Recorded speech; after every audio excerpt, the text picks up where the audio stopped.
Hi, I'm Peter Reinhardt, and welcome to the Johnson & Wales International Symposium on Bread. I'm coming to you from the Hance Auditorium in Charlotte, North Carolina, where we've held the last 4 bread symposiums, and as you can see, there's nobody here but me. And this is where we usually have it. The seats are all empty because this year, thanks to you, the symposium will be presented online, virtually, in our new presentation hall, which is where I will join you in just a minute. Thank you, and thanks for being part of our new virtual Johnson & Wales International Symposium on Bread, presented by Puratos.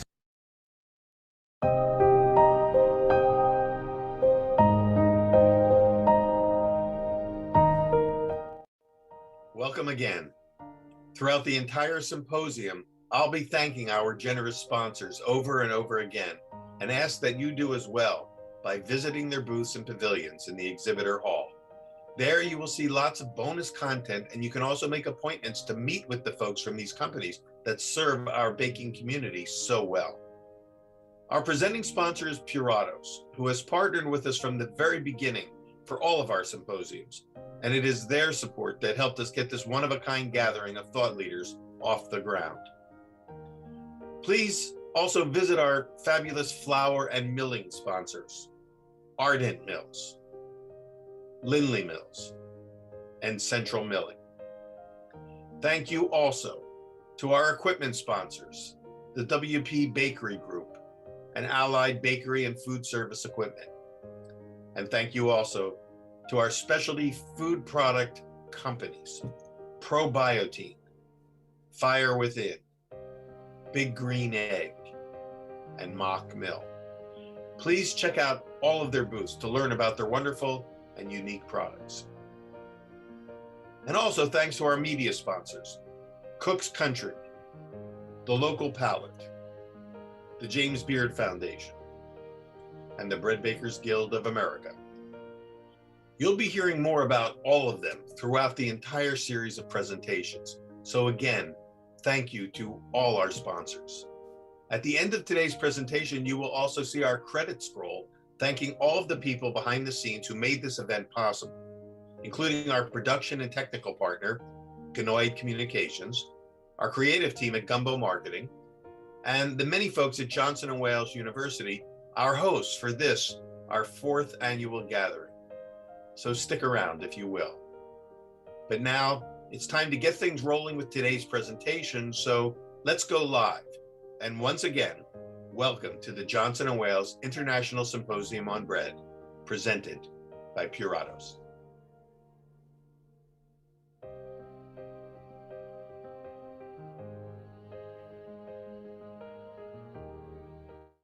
Yes, and now we're live. And welcome, everybody. Welcome back. For those who have been with us, for those who are here for the first time, welcome. I'm sure you'll have a little time to navigate around the lobby and go to the dashboard and figure out how to look at the past presentations. We've had 4 weeks now of presentations, all of them archived, all of them available 24/7 whenever you want to watch them, and you can certainly watch them more than once. Today we've got, as we will on all the Wednesday presentations, much more of a demo-based or show and tell presentations. Today we've got Avery Ruzicka from Manresa Bakery in Los Gatos, California. We'll meet here in just a second, but I just want to make a couple of final announcements before we kick it over to her. First of all, you saw at the beginning today, those who were on early, we had a video from one of our sponsors, Mock Mill, and that video was in German because that company's based in Germany, and we weren't able to show the entire video during that 15-minute lead time. So if you want to see the rest of it, go to their booth, but not only go to their booth, but go to all the sponsor booths if you can, because we've installed guest books in each one. And if you sign the guest books, you will be eligible for a prize. And I've got the prize here. I showed it on Monday for those who weren't here. Our first prize, we're going to do a few of these throughout the summer, but this is a wonderful bread knife. I mean, a huge, solid, strong bread knife from Zwilling Henkel's that they were kind enough to donate for gifts, and I'm going to mail this very knife to whoever's name is chosen. Now, what we're going to do is if you sign in for this first round, if you sign into at least 3 guest books, you'll be eligible, and your name will go on a spinning wheel, kind of a wheel of fortune. And in about a week or two, we're going to spin that wheel, and whoever's name comes up, we're going to ship this knife to them. Or you can tell me where you'd like it shipped, and if you want to give it to somebody else, you can do that. But that's just something we're going to have fun with. We have a few prizes to give away through this summer, so we'll just keep adding that on. And once your name gets on the wheel, we're going to up the number of guest book sign-ins that we'd like you to do to get eligible for the 2nd, 3rd, and 4th rounds. So, but you won't come off once you're on. If you just keep adding to the others, you'll continue to stay on. So I want to mention that, and also just remind you that coming up next week on Monday, Patricia Kennedy and Sebastian Vessels from the WP Bakery Group are going to be making a presentation on the future of baking technology and equipment. And they've got some very interesting pieces to show us. This is not aimed at only professional bakery operators, but I think for those of you who are even serious bread enthusiasts, this presentation will be very interesting, because it's going to be giving you a taste of how basically the goal everyone is striving for these days is how to scale up their operation and yet produce breads at the artisan quality level. And that's where the future is going, so that we can feed more people and make more bread. And we're going to find out how from that presentation. And then next Wednesday, we'll be traveling to New York City to Bread's Bakery with Idan Leshnik, the baker at Bread's Bakery, who's going to show us their award-winning chocolate babka. And that'll be a demo worth coming back for. The week after that, we'll have Stephen Bloom from Allied Baking Group, and he's going to be presenting, basically his presentation is going to be on the past, present, and future of thermal oil technology. He's calling his talk, "It's All About the Thermal Mass." And again, even though this is the company caters to baking operations and baking companies, I think the information that he's going to be presenting will be of interest to all bakers at all levels, because it really is going to speak directly to the effectiveness of thermal mass in quality of baking. And then finally, the next Wednesday after that will be, and that's will be up to June 30th, Daisy Chow, who has, her bakery is in Massachusetts. It's her presentation is going to be destination worthy croissants using high extraction flour, and her bakery is Breadboard Bakery. So Daisy's got a great presentation to show us how to make croissants using high extraction, which is a theme that's going to recur throughout the summer. And it's already come up a couple of times, the use of high extraction flour, flour that's higher in ash than the typical white patent flour. So that's kind of a little bit of what do you call it, appetizer for today. But now I'm excited to turn it all over to Avery Ruzicka in Los Gatos at Manresa Breads. Avery, take it away. You're going to show us how to take white flour recipes and convert them to whole grain versions. I think everyone's looking forward to that. Avery, you're on. Hi guys, can everybody hear me? I can. Okay, great, awesome. And Mary, do I need to do anything for this one? Okay. Welcome. Thanks so much for joining me here at Manresa Bread. I am really excited to be here, and I'm really excited to talk about how we take a white loaf or white recipe to whole grain. And when I was thinking about what I wanted to speak about for today's topic, I really thought about kind of why I like to bake. What excites me about baking? Why am I here? And why do I want my team to be here? And I think that that's like the question asking. It's the it's digging deep and understanding really our ingredients. And so today we're trying to go from this loaf, which I think, which is this white loaf, to this wheat loaf. And what I want to talk about today is how we get there. I think that at the core of, what brought us all to baking, for me, it was the fact that the ingredients are alive, the fact that we are engaging with something that has movement and life and reality to itself. And that is because we do primarily work with sourdough breads here at Manresa Bread. And so the next step in that thought process is, okay, if I love sourdough, I love that it's alive, what's feeding it? What is giving it its is giving it its movement, what is happening. And so when we think about creating a loaf of bread here at Memories of Bread, we want to think about it from 3 steps, from visualization to formulation to execution.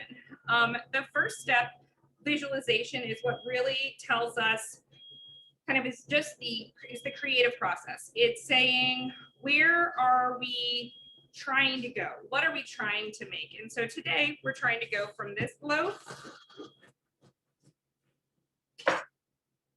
of white bread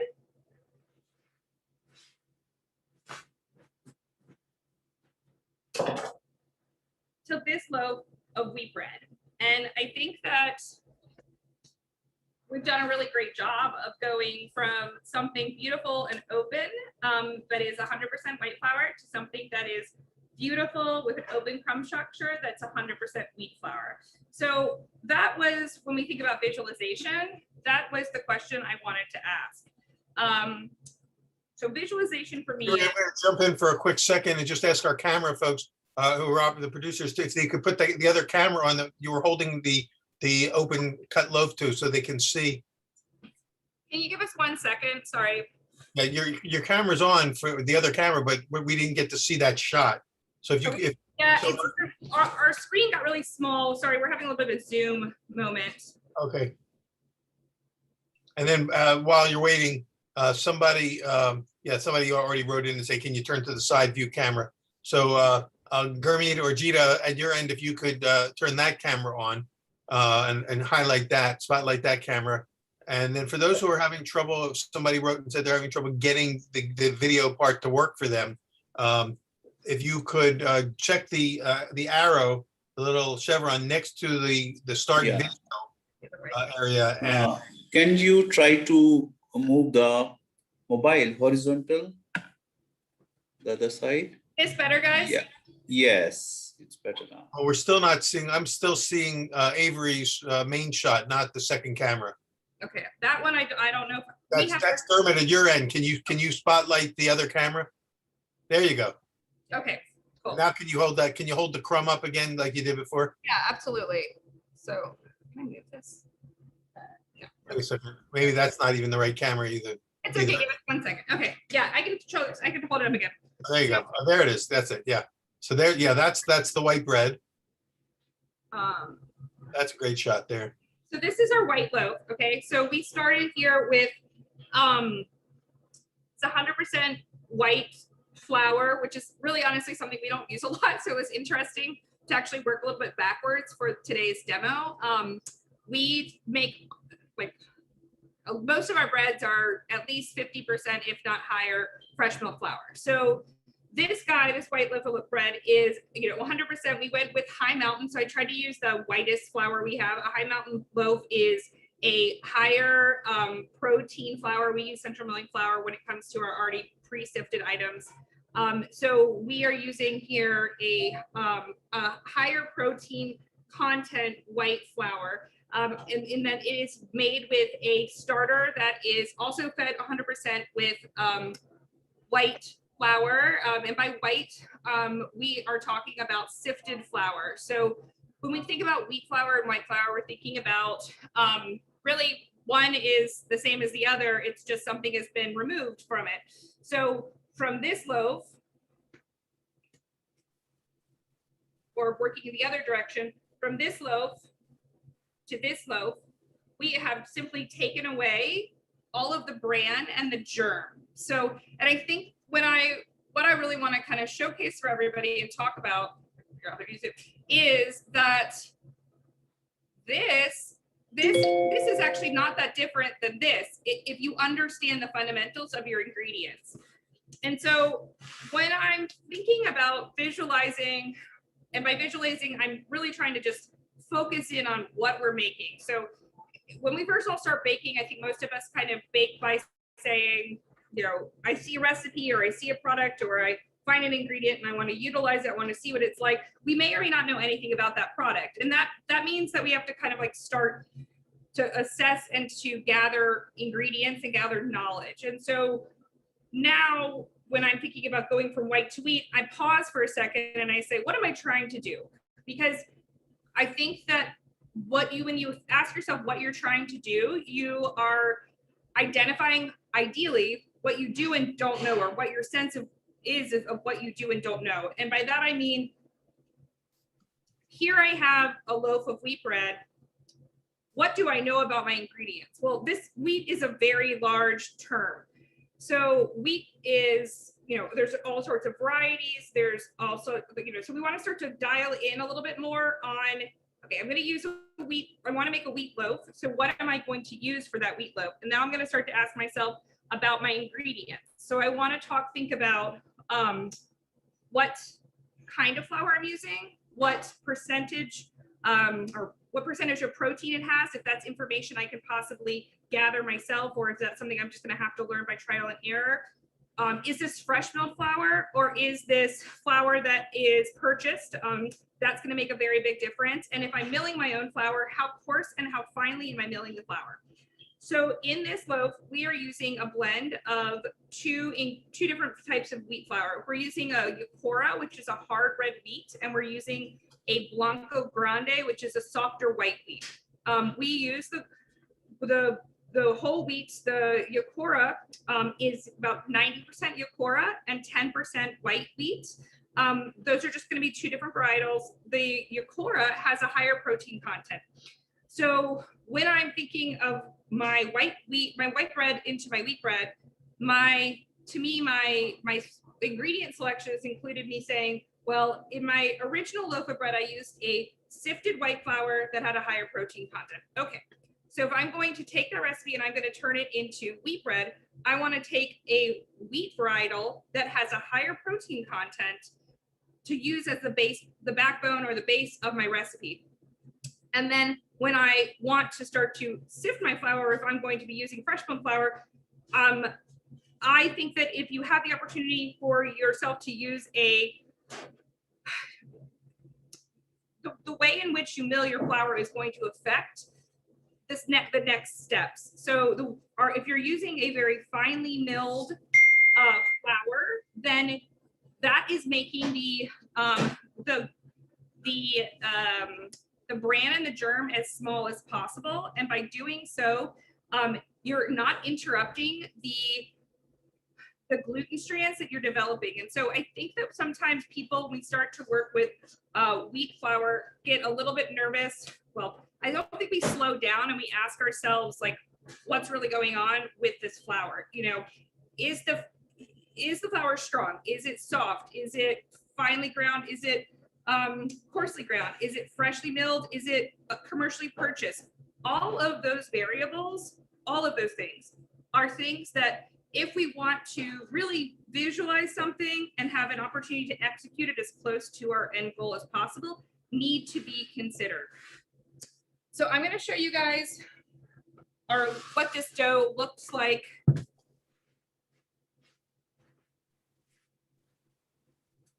So this is the wheat dough that we've used to make the wheat loaf. This has been bulk fermenting for about 2.5 hours. It is a high hydration dough. So this is 90% Yukora, which is a red wheat, 10% white wheat. It is over 100% hydrated. And then it is also utilizing a starter that is whole grain, fresh wheat, and it's using it in a very high concentration.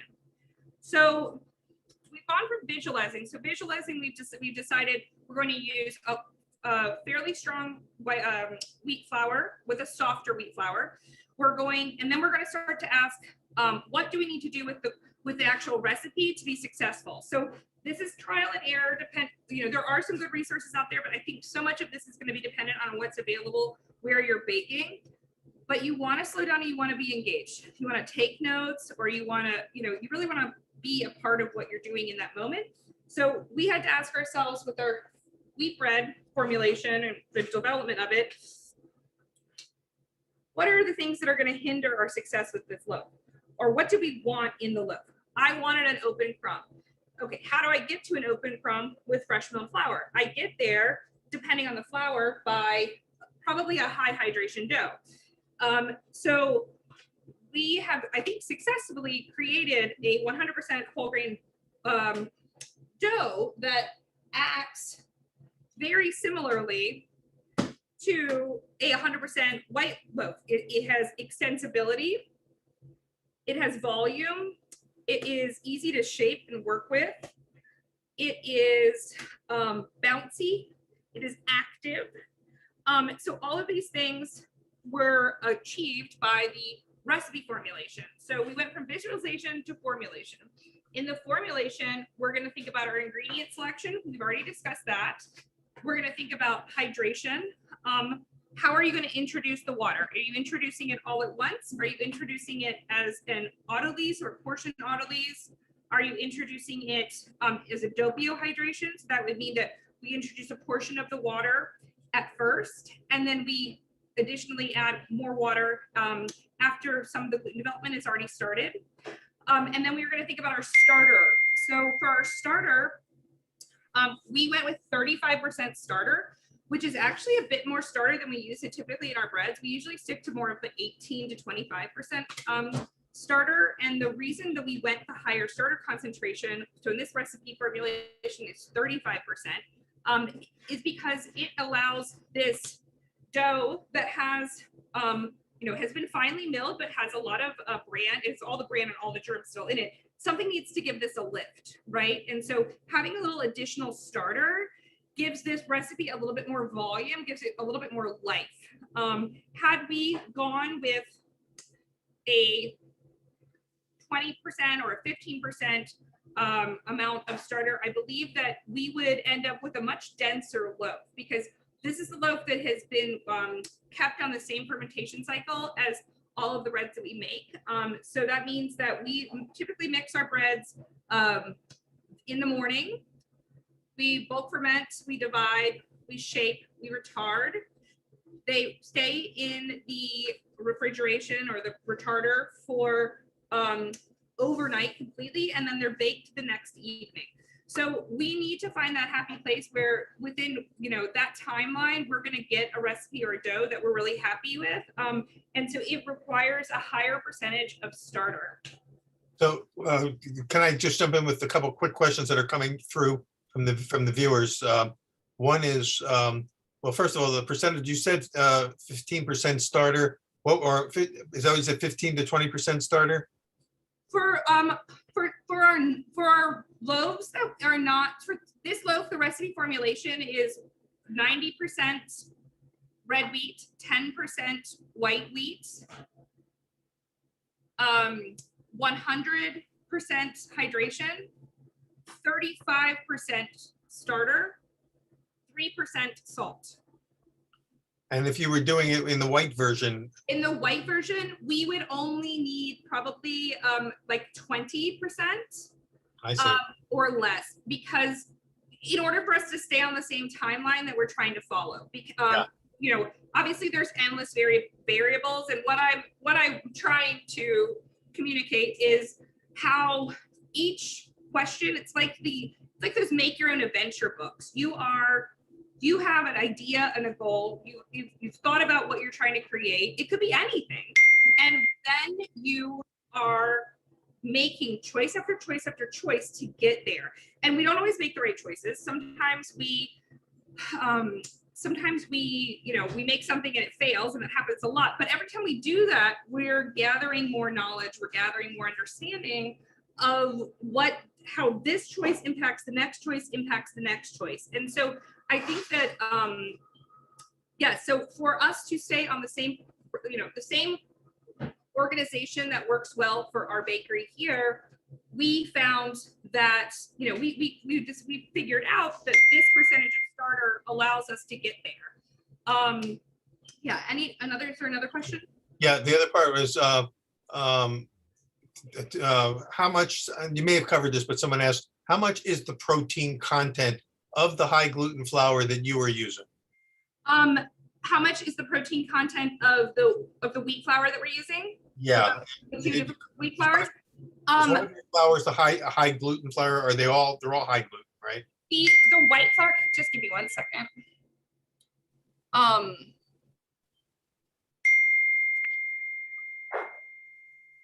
The white flour that we are using that is the high mountain. I mean, I'll be quite honest, I don't pay attention to the exact percentages. I pay attention to how the dough, like how the flour reacts. So I mean, I don't want to misquote myself. So the high mountain, I think, is in the 12 to 13 range. The wheat flours can vary, and we get them from various sources. So that's a lot about our testing and understanding. So we tend to go slow when we use them.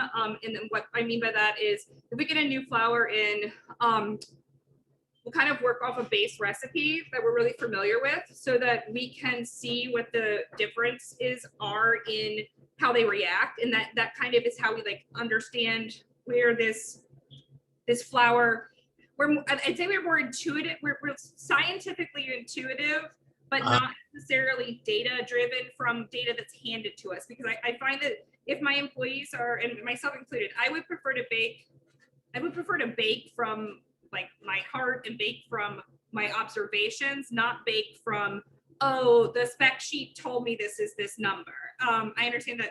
So, and I think that is important for us, for people listening, because everywhere I think that it's, what I want people to understand is that we are observing and we are adjusting.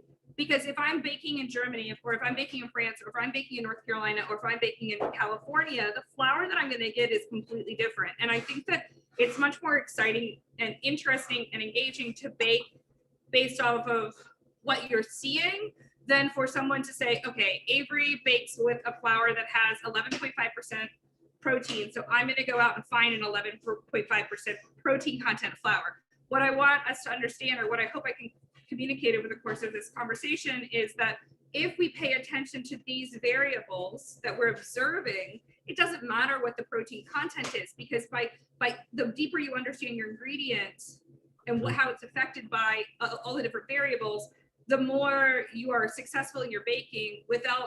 You're not baking by numbers, you're baking by feel, and you're baking by what you see. Does that make sense?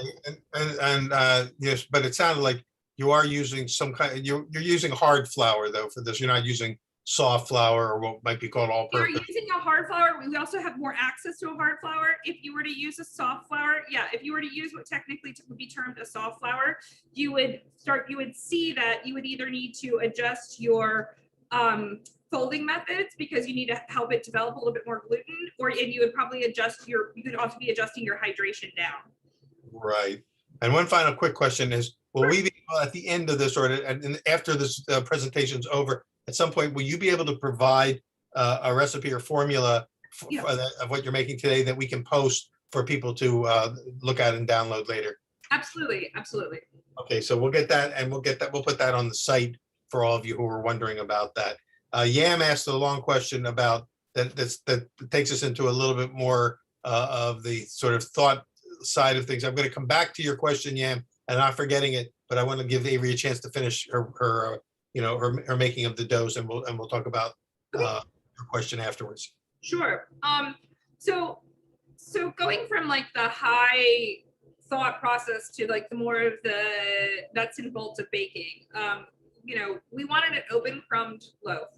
We wanted a loaf that was going to fit into the formulation or the schedule that works for a bakery. And so we wanted a loaf that was 100% whole grain, and a loaf that was sourdough. And so knowing all those things, those were sort of the collective barriers to what we were trying to create. So then we decide, okay, how do we go from that idea of a loaf to a reality of a loaf? These are the flours we have in stock. These are the flours that we are using on a daily basis. So we took a simple recipe, and I think that that's one of the things that's important to remember too, or for me at least.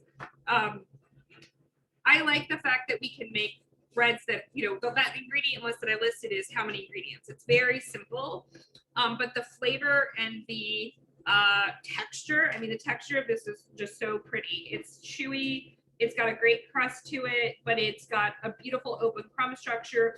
And it really is not, sometimes I feel like whole grain bread recipes are 15 different steps of just to get from the starter to a final, just to get from a starter to a dough. It's you know, a pre-ferment, a levain, a refreshing of a starter, a this, a that.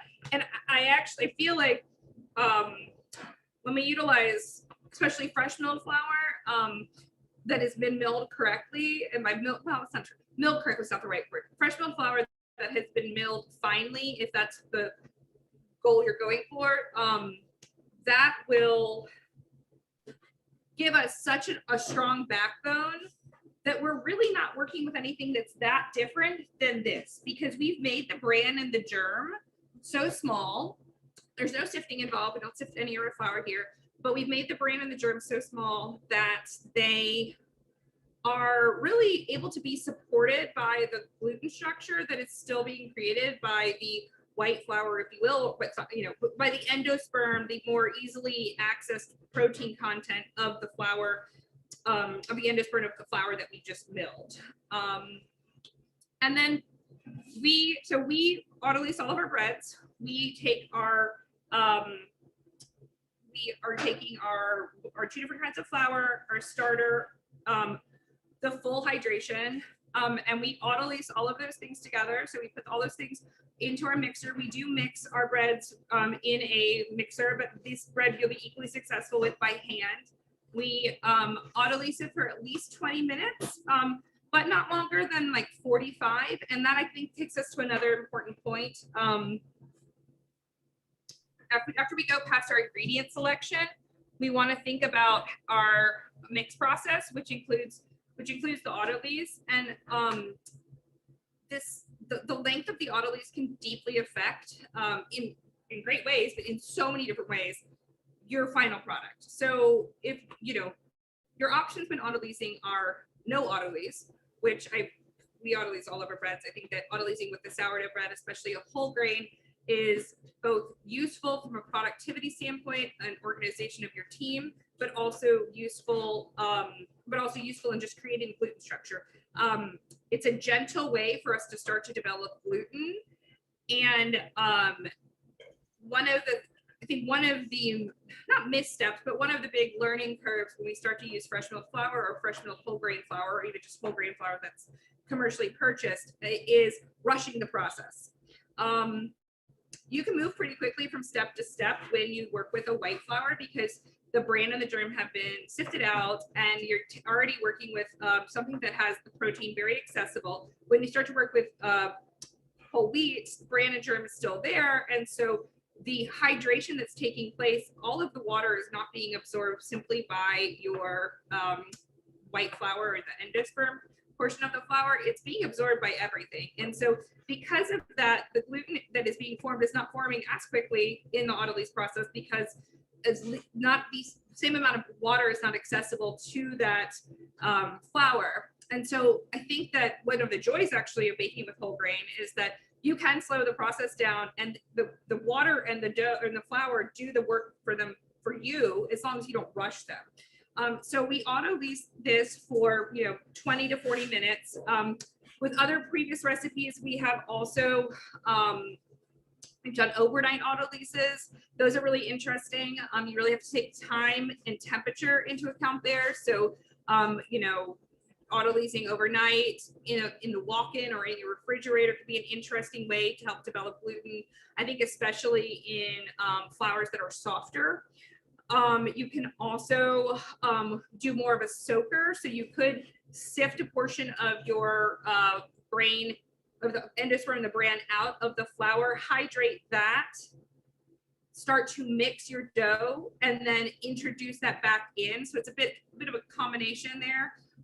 You could also, then the next question line would be, are you putting your starter in your dough, or are you in your autolyse, or are you waiting until after you autolyse? This, I think, is a real know your ingredients question, because it depends on the portion of your starter that you're going to be utilizing. If you're using a high percentage of starter that's a high hydration starter, then it is helpful to introduce that during the autolyse, but you have to keep in to factor in that it will be, that's like you're basically feeding the starter when you add it into your autolyse. And so in doing so, you're increasing the activity, you're really starting the next level of fermentation. So you have to be sensitive and aware of how quickly that may mean your dough moves. And that might be what you want, but that's something one needs to keep one's eye on. How did you do it for today's dough? How do we do today's dough? Is that what you asked? Did you use it before in the first mix, or did you put it in after the I autolyse? put it in the first mix. We put it in the first mix. So because for this recipe, because it's 35, so because it's a 35% starter in the dough, we put that in during the autolyse, because to my mind it represents a bit of the hydration. So really we're actually hydrating to some degree over 100%. The starter that we use for this autolyse is or the starter that we use for this bread is inoculated with 20% old starter. Sometimes, and that's something like to go to the next level of thought. It's what is your starter like?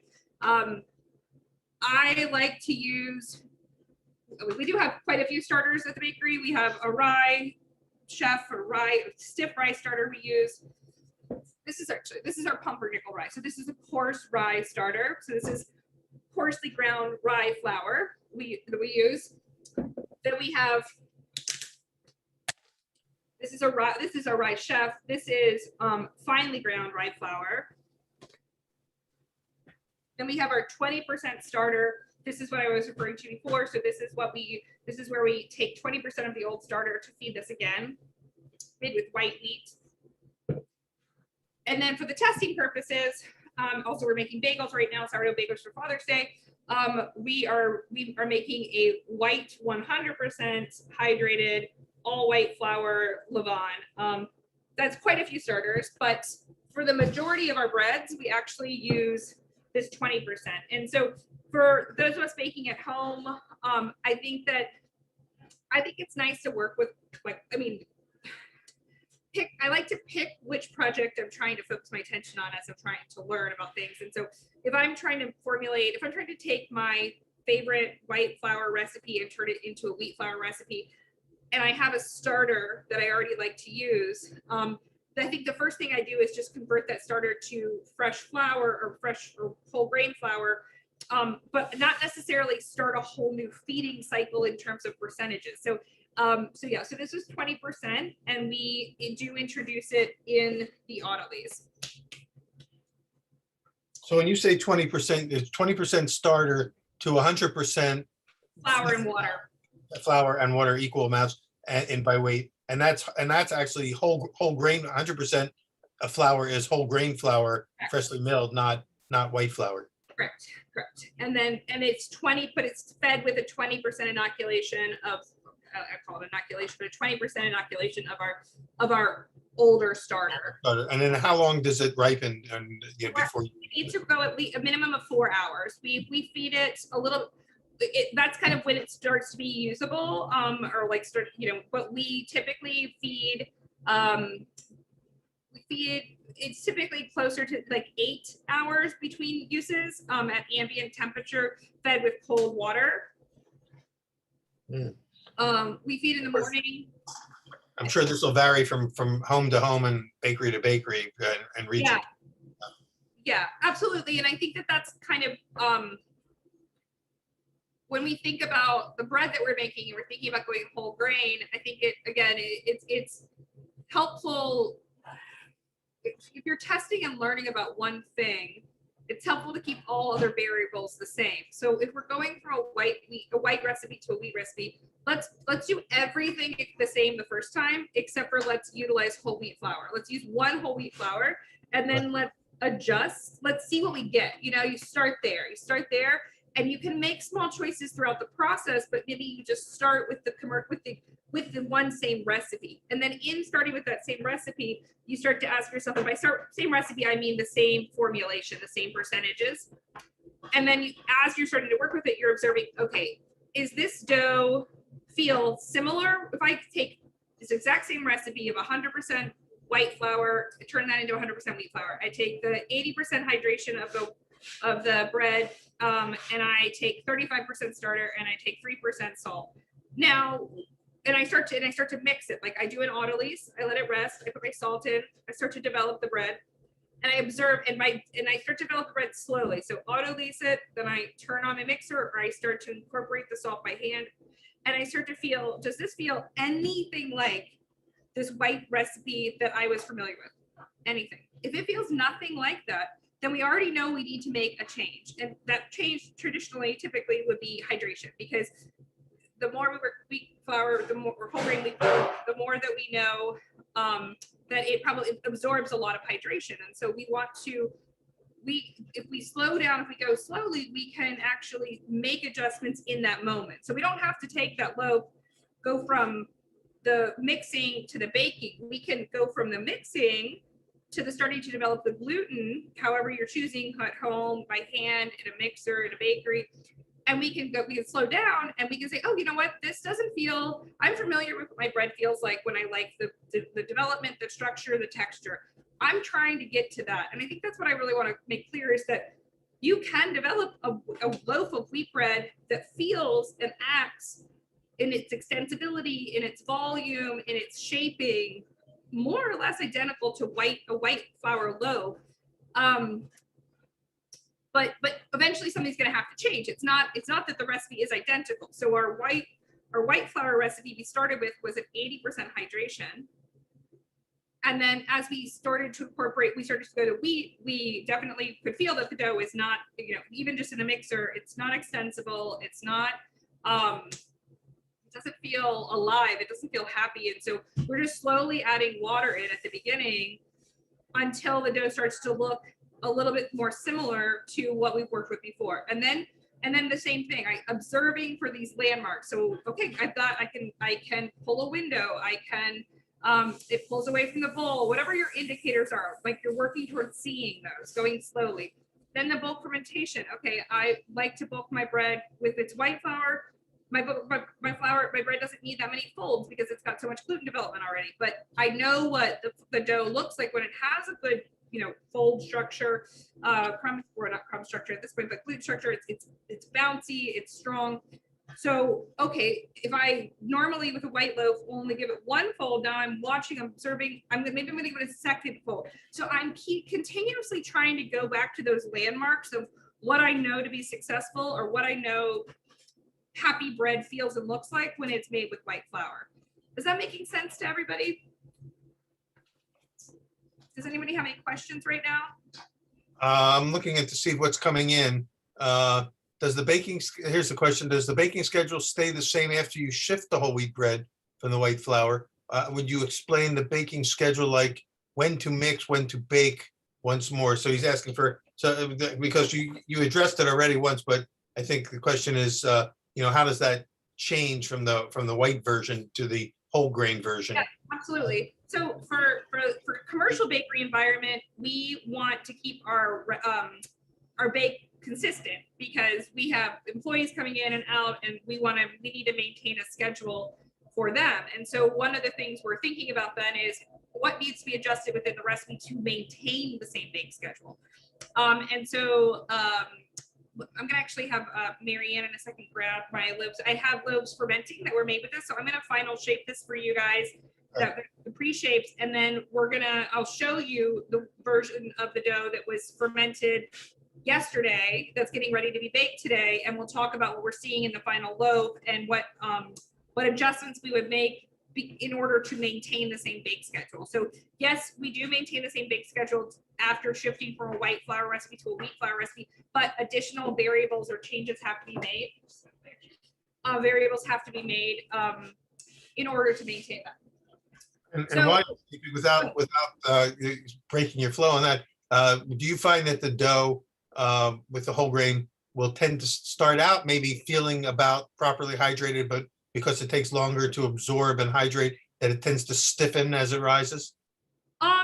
I think that can be definitely true. I think that's where our choice of the 35% starter in this dough comes back into the conversation, because I think that if we were to use just 15% or 18% or even 20% starter in our final recipe, you would see that happen because the fermentation activity is not that fast because if the two things play into three things are going to really affect fermentation: the quantity of starter you put into a dough, the temperature of the dough, and the temperature of the temperature in which the dough is fermenting, and the length of time that you want to allow it to ferment. So if you're just making a dough and your only goal is to be successful in making that dough, then any of those variables can change in order for you to be happy, right? I'm at home, I'm making a loaf of bread, I test my bread, it doesn't seem like it's fermented enough. Cool, I can just wait. I'll pull it out of my refrigerator, I'll set it on the counter, I preheat my oven, but actually the loaf is just, it feels dense. I can wait. I can wait, I can stay up all night, it depends on what you want to do. But in a commercial environment, we need to maintain that. So that's where that choice of a 35% starter helps this dough really get going. And then this dough gets put into, a basket from the guys. This dough gets put into a basket, and then we let our dough sit overnight in, Marianne, it's the long ones up top. Yeah. This dough is going to sit in a basket like this overnight. And that's what works for us. But if I were, let's say, this is where the time temperature piece comes in. So for me, I want this dough to sit, I want it to be ready tomorrow. So I'm going to final shape my dough, and then I'm going to put it in the walk-in right away, because this 35% starter is going to get going it's already gotten going in the bulk fermentation process, in the pre-shape process, and the final shape process. So it's happy, it's active, it's bouncy, it feels great. But then it's going to keep doing that. So if I don't want to bake this today, which I don't want to bake it today because I want to stay on the schedule that I like, then I need to put this in the walk-in. But this same recipe, if you wanted to bake this today, you could just leave it out. So that really does depend on what you are choosing to do for your timeline.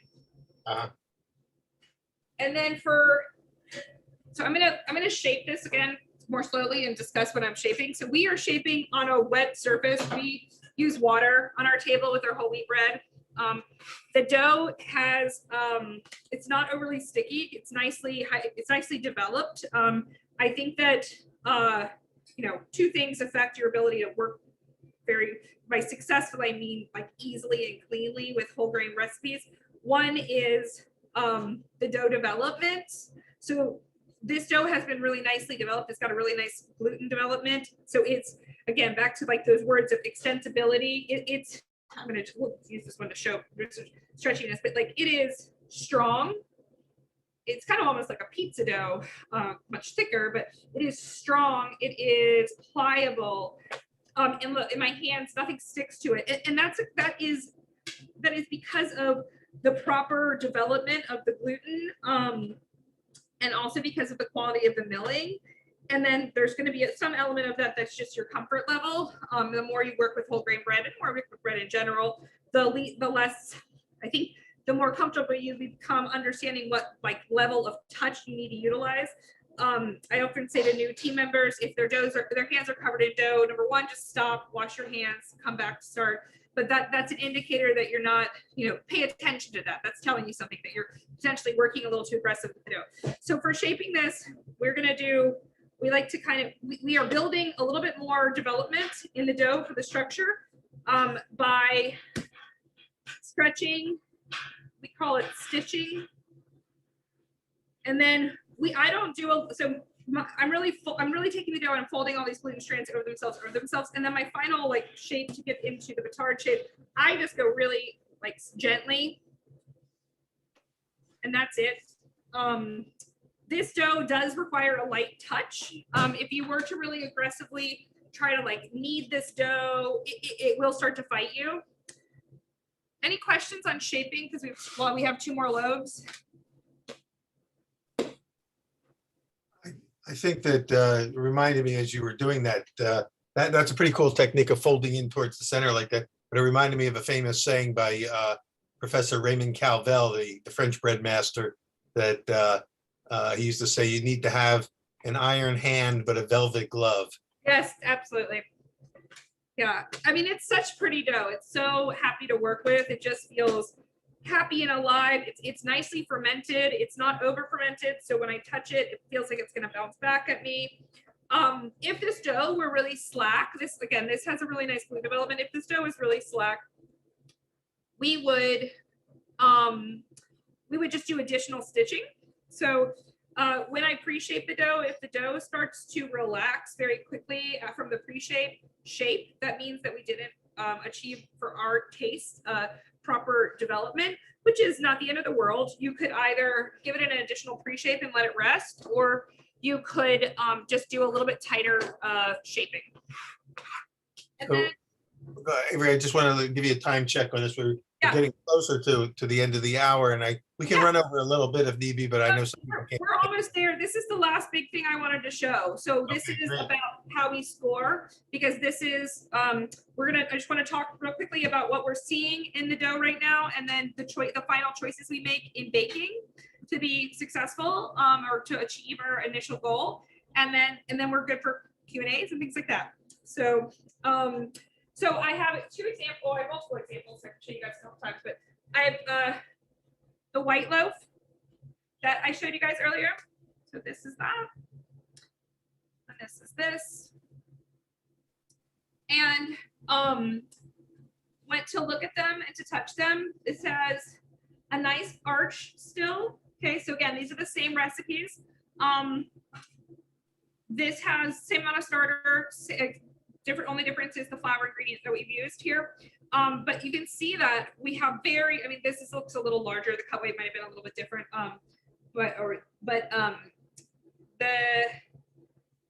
They look very similar. So I like the way this loaf looks. These are coming from my walk-in. These have been returning overnight. They're going to be baked this afternoon. My team members, myself, we look at them. We're going to assess a couple different things. We're going to touch the loaf. The bouncing back piece, I think, is a little cautionary. Be a little careful with that recommendation, in my opinion, because it really depends on a couple things. Like, for example, due to the volume of bread we make, there is nothing covering these loaves of bread. It's just a loaf of bread. And so there is a little bit of a skin on there. Now, that's not a problem whatsoever. When this gets in the oven with steam, etc., it's not going to impact the dough whatsoever. And this is also the bottom of the loaf. But if I were coming in to assess this loaf of bread and I pushed on it, well, it does bounce back, but the skin on the dough also kind of impedes that a little bit. So I think what I'm really looking for is I'm feeling for, what does this dough feel like? Does it feel spongy? Does it feel dense? Does it feel airy? Does it feel, and really utilizing your fingers. I think when I first started baking, one of the most exciting things is I feel like I'd never been so aware of my hands before as like an actual way that I was engaging in the world. It really made me feel kind of like spidey senses or something, because for many of us, I think most of what we do with our lives prior to baking is, holding a pencil, maybe a little bit of, and we're chopping if we work in restaurants, or typing on a computer, but we don't use our hands, or many of us don't use our hands in such big ways until we make bread. And then it's kind of like, oh my gosh, like, what was I missing? So really like letting the bread speak to you through your hands and what you're feeling. And I'm feeling similar things in both of these dough. And then visually, I can also see, you can see bubbles, I can see bounce, I can see roundness. If I were to have seen these dough, if I had these loaves and they were flat, because you guys can see how that is nice and round over the top, and this is similarly so, or a little bit smaller, but it's the same. If I were to have gone to look at these breads and assess them and they were flat on the top, that would mean that I have over fermented them, or that they were improperly fermented in such a way that they never got active enough. So if we were baking these, and I'm going to score them for you guys to show you. So I would pop these out onto my loader belt. If I'm baking at home, I would either pop these now onto my pizza stone, if that's the way I choose to bake them. And the same thing, once I flip them over, I'm still going to assess them again. I like that my dough has not gotten slack at all once I've turned it out onto my loader. It's a little bit heavy on flour, so I might brush a little flour off for my And then for scoring purposes, there's actually a lot of decisions that can be made when you score. And I think that remembering that every loaf is a little bit different. Well, every loaf is different, but on top of that, if we're working from white to wheat, what's going to happen once you score the bread is also slightly different. I mean, the same theories apply, like, but your white loaf, again, there's endosperm germ interrupting these gluten strands.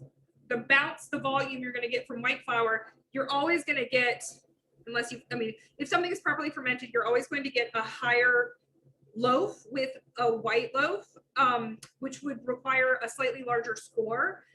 With a wheat loaf, you may need to do a slightly smaller score to maintain a similar volume. So I think about the exterior of the bread as sort of this support system for what's going on inside.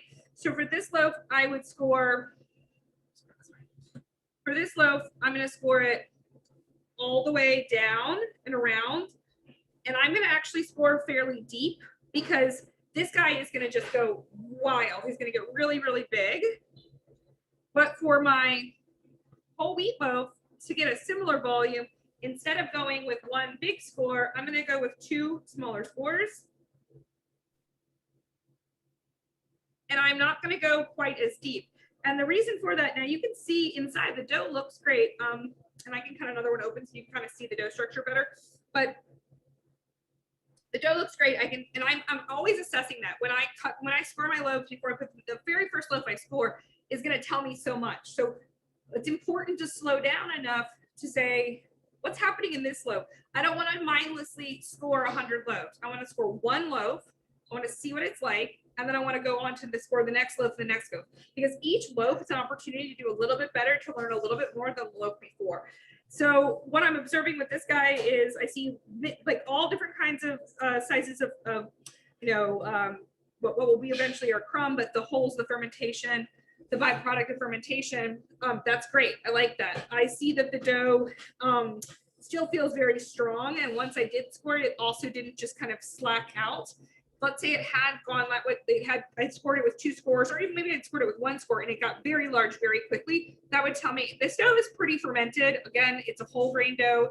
It's moving quickly. It's got a lot more activity because there's a lot more nutrients and yummy stuff for the yeast to ferment with. So it's going to get pretty fermented pretty quickly. Or it's going to be more active than the white loaf is going to be. It's going to on the same time period. So I want to adjust. I want to keep that in mind. I want to be cautious. And then this loaf will result in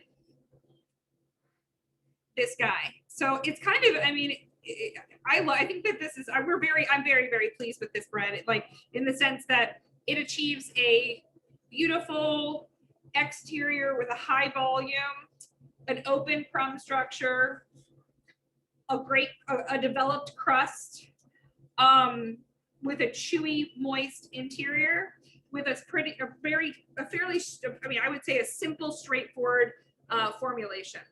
So I'm happy to score more loaves. I'm not sure where we are. I think what we should do is, we're just about out of time, but I want to end with a question that might take a minute to answer, and then we'll carry on the conversation for those who can join us in the VIP lounge for the after party. We'll continue this sort of the philosophical side of this, but Yam Tolan asked a couple questions. I'm going to combine them. The first one was had to do with your customers. Are you having any pushback against the whole grain? Are people saying that do you have to educate them to learn to love the whole grain versions? I guess is a paraphrase of his question. And then I'm going to add the second question now, and you can answer them however you want.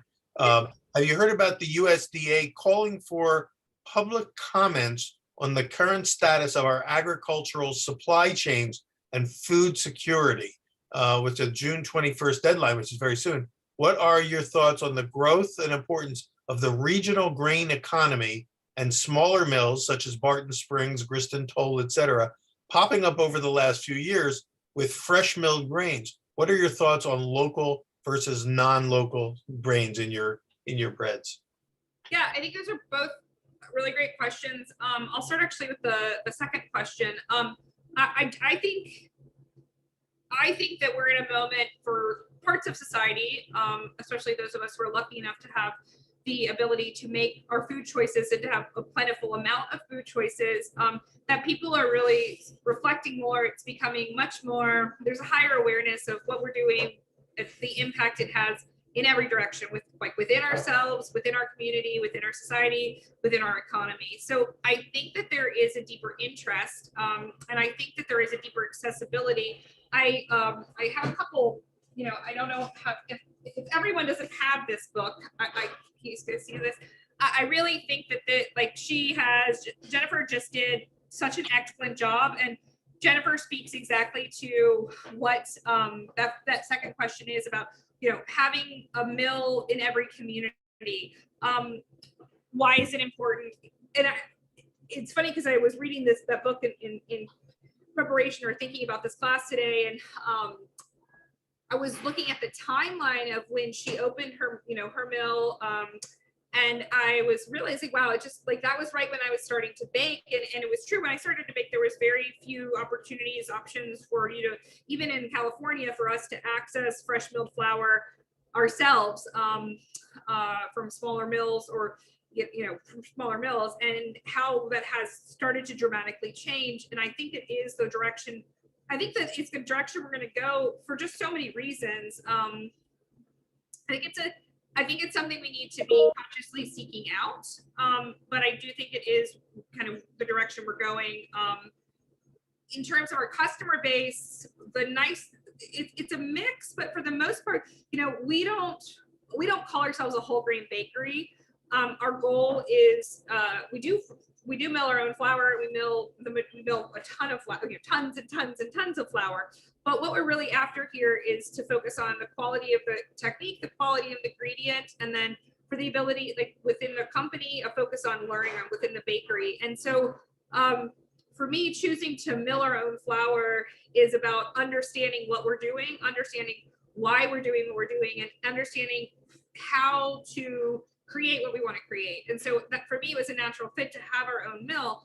And I think that our customer seeks us out because they think we make a superior product that is tasty, that is nutritional, that is local. But it's not because they're saying, gosh, I really want to eat 100% whole grain anything. It's just, I want to eat something delicious. And I think that that's also the key to success within both incorporating whole grains into your bakery and also into incorporating small mills to our community, is that it you know, the biggest way that people are going to choose to purchase a whole grain piece of anything is if it's just a tasty thing that they've discovered. I think you're going to have a lot more success selling hundreds of croissants that are tasty, that are whole grain, if they're, I think it's about taste, and it's about quality, and it's about passion. It's not that it just has to be whole grain. I don't think everybody needs to have whole grain. I think that it's wonderful that we're all getting really into it, and wonderful that so many people within the community of baking nationwide and are reconnecting with that. But at the end of the day, it's about making beautiful product that people enjoy. And we're just lucky that we get to do that in such a way that we're able to learn at the same time that we're doing that. Why don't we end with you? Could you hold up that cross section of that whole grain loaf that you baked earlier, and get that close to the camera? I would say that if I had an opportunity to eat a loaf like that, it wouldn't take much education to convert me over, because just looking at it makes me just. Yeah, it's so tasty. It's like it's such a nice loaf. It's gorgeous. It's gorgeous, and I think that's the goal. A lot of us, we grew up with the idea of a whole wheat loaf or a whole grain loaf was tight crumbed, and it was just sort of boring looking. This is an exciting looking loaf, and the most important takeaway for me is that it's achievable. It's very easily achievable. It's really not difficult. Well, but it's about the ingredients, and it's about the decisions you make, So Avery, thank you so much for sharing all this. We're going to get the rest of the recipe for this one, and I'll let you know, folks, how to access it. It'll probably end up in the archive section, but we're going to try to create a folder for these. And for those who would like to continue the conversation, we'll take a short break, about 3 to 5 minute break, and move over to the VIP lounge. If you don't have a VIP ticket, quickly write to question@breadsymposium.com and ask them how to get an upgrade to that. But most of you probably already have that. We'll meet you over in the VIP lounge in a second. Avery and Ariane, thank you for for your work behind the scenes. And you're going to need to log out of this webinar and log back into the Zoom meeting that we're going to have in the VIP lounge. So Avery and your whole team at Man Ray, so thank you so much for all the work you're doing and advancing, the work of the local grain economy, turning into spectacular, beautiful, award-winning breads. Thank you. It's wonderful to be here. Thanks so much. We'll see you in a couple minutes in the after party. Okay, great. Thanks. For all of you as well. And if you're leaving us now, we'll see you back next Monday. Thank you. Thanks, Peter. Bye-bye. We'll see you soon.